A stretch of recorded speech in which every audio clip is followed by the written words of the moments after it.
Ayan guys, gumagawa siya ng ragig. Anong pagkain yan? Hindi, anong klaseng ano ba? Uman o ano?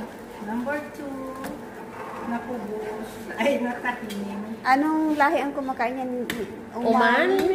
Uman? Uman, di ba? Kaya ko sa mga international. Kasi, nilalagyan nila ng Nutella. Ang gano'n. Tapos minsan may itlog pa sa ibabaw. may itlog.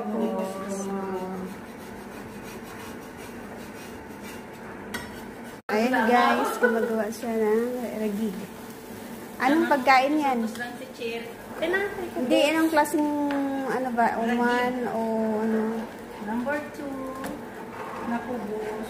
Ay, natahin. Anong lahi ang kumakain yan? Uman? Uman? Uman, di ba? Kaya ko sa mga international. Kasi, nilalagyan nila ng Nutella.